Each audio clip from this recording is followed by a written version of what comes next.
السلام علیکم کلاس 6۔ آج کی ویڈیو میں ہم مذکر مؤنث اور واحد جمع اور اسی طرح حرف جملوں کی تعریف، یہ تین چیزیں ہم پڑھیں گے، سیکھیں گے۔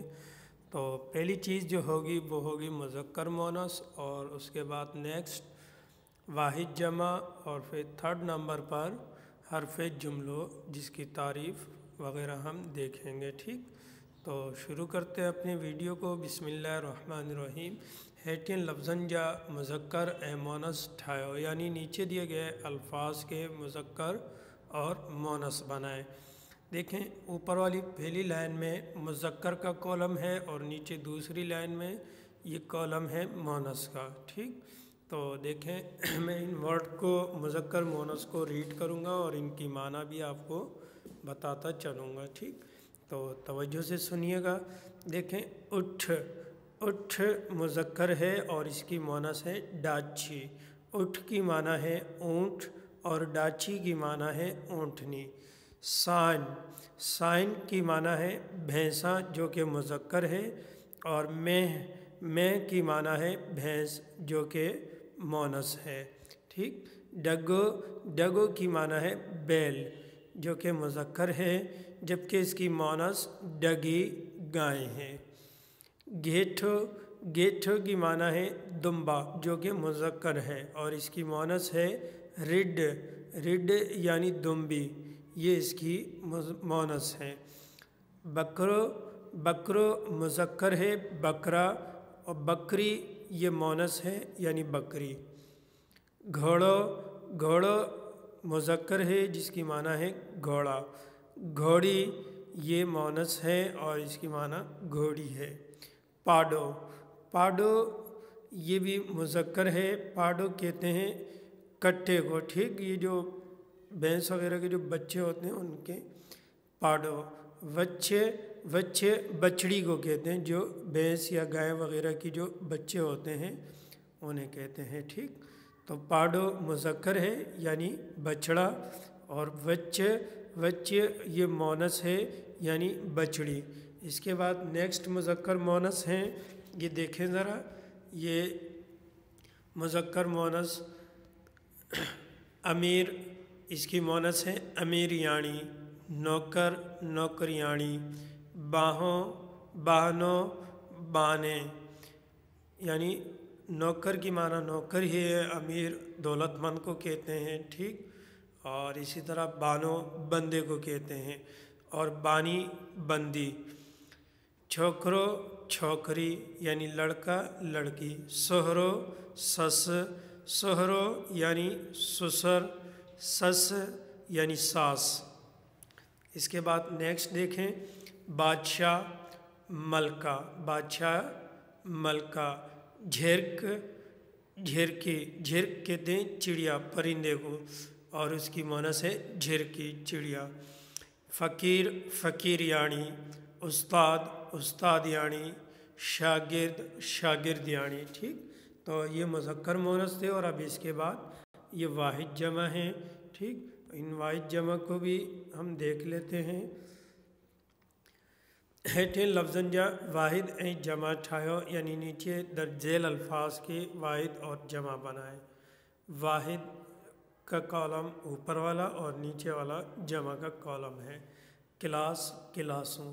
اچھا، جمع بنانے میں اصول یہ ہے کہ عموماً زیادہ تر جو ہے وہ سندھی کے جو الفاظ ہیں ان کو جمع بنانے کے لیے اس کے آخر میں واو نون کا اضافہ کرتے ہیں۔ واو اور نون لگانے سے اس کی جمع بن جاتی ہے، اور بعض جگہ میں واو یا واو نون بھی، بہرحال میں آپ کو بھی یہ وقت کے ساتھ ساتھ بتاتا چلوں گا۔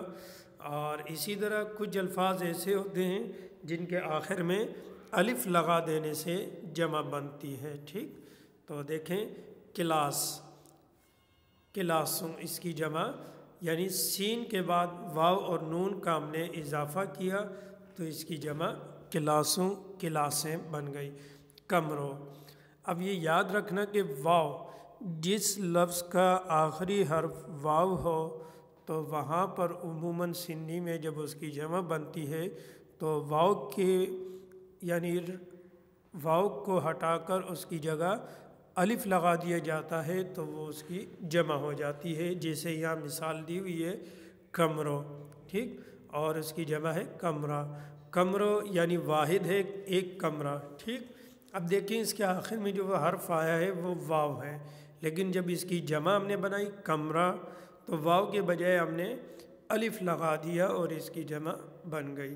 اسی طرح موکل، موکلوں، ٹھیک، موکلوں، یہاں بھی دیکھیں واو اور نون کا اضافہ کر دیا۔ موکل کہتے ہیں چھٹی کو، موکلوں چھٹیاں۔ درے، درے، دریوں، ٹھیک، دری یعنی دری یہ واحد ہے، ٹھیک، اور دریوں یعنی دریاں یہ اس کی جمع ہے، ٹھیک۔ تو یہاں پر بھی واو نون کا اضافہ کر کے جمع بنایا گیا۔ طبیعت، طبیعت یہ واحد ہے، اور طبیعتوں یہ اس کی جمع ہے، اس کی معنی ہے مزاج، ٹھیک، طبیعت کی معنی ہے مزاج، صحت، تندرستی۔ اب اس کے بعد مزید واحد جمع دیکھیں۔ ان واحد جمع میں پہلا ورڈ ہے رانی، رانیوں، ٹھیک، یعنی رانی، رانیاں۔ حکومت، حکومتوں، ٹھیک، تعریف، تعریفوں۔ ایجاد، ایجادوں۔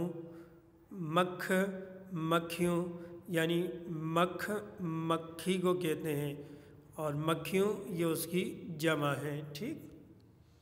اکھ، اکھیوں۔ آنکھ، آنکھیں۔ نیکی، نیکیوں۔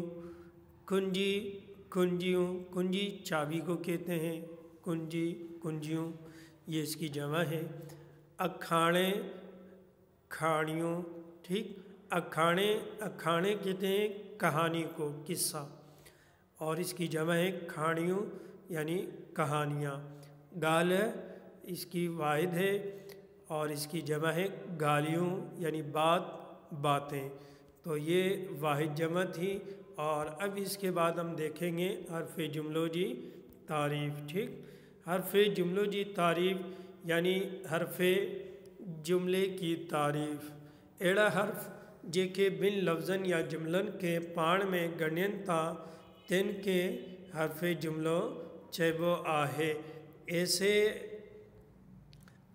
حروف جو کہ دو لفظوں یا جملوں کو آپس میں جوڑے انہیں حرف جملہ کہا جاتا ہے، ٹھیک، یعنی اس کو ہم حرف علت وغیرہ یا وہ بھی کہتے ہیں، ٹھیک، کیونکہ ان کا کام ہوتا ہے کہ دو جملوں کو آپس میں جوڑنا یا پھر دو لفظوں کو آپس میں، اردو میں اس کو حروف عطف بھی کہتے ہیں، ٹھیک، حروف عطف بھی کہتے ہیں، یعنی ان کا دار و مدار دوسرے ورڈ پر ہوتا ہے، یعنی یہ دوسرے لفظ کو جوڑتا ہے، یہ خود اکیلے استعمال نہیں ہوتا، یہ اکیلے دو لفظوں کے درمیان استعمال ہوتا ہے، اپنے سے پہلے والے حرف کو اور اپنے سے بعد والے حرف کو اپنے ساتھ جوڑتا ہے اور ان کی معنی کو بتاتا ہے۔ دیکھیں تعریف میں بھی یہی لکھی ہوئی ہے، ایڑا حرف جے کے بن لفظن یا جملن کے پان میں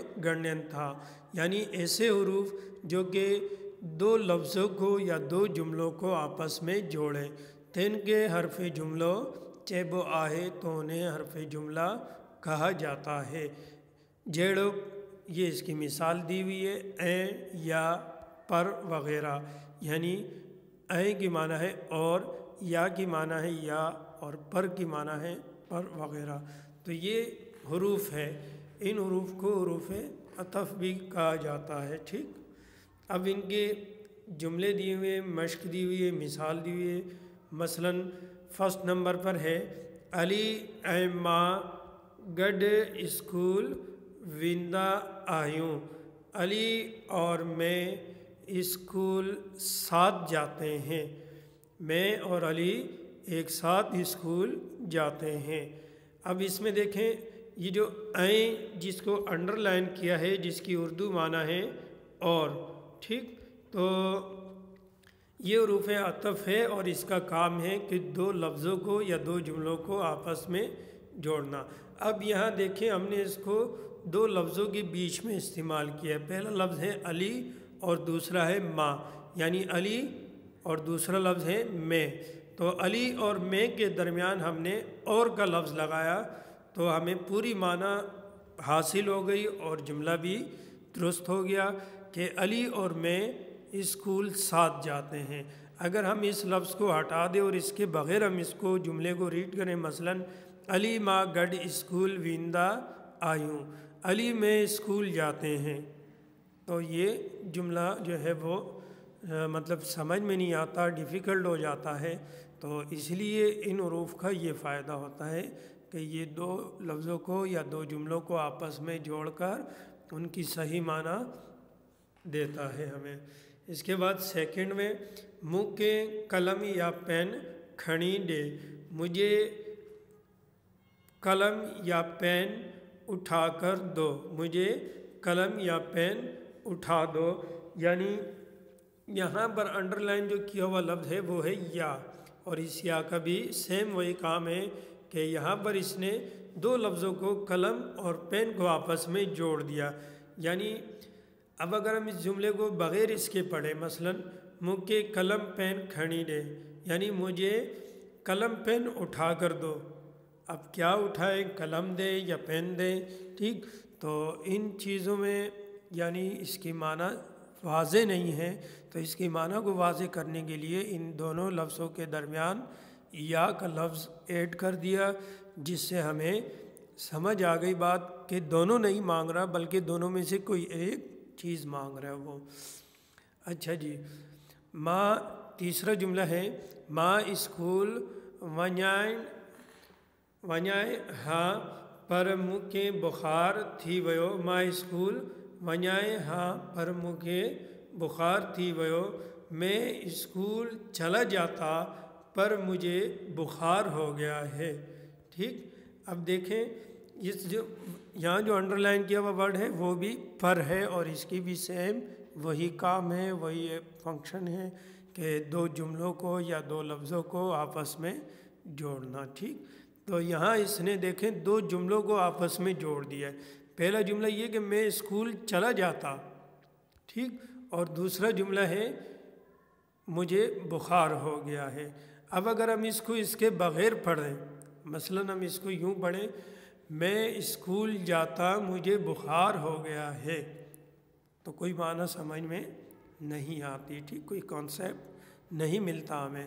تو اس کانسیپٹ کو درست حاصل کرنے کے لیے ہمیں کیا کرنا ہوگا کہ اس میں سے حرف عطف وغیرہ کو ہمیں ایڈ کرنا ہوگا، اور اس کے لیے جو یہاں یوز ہوگا وہ ہے پر۔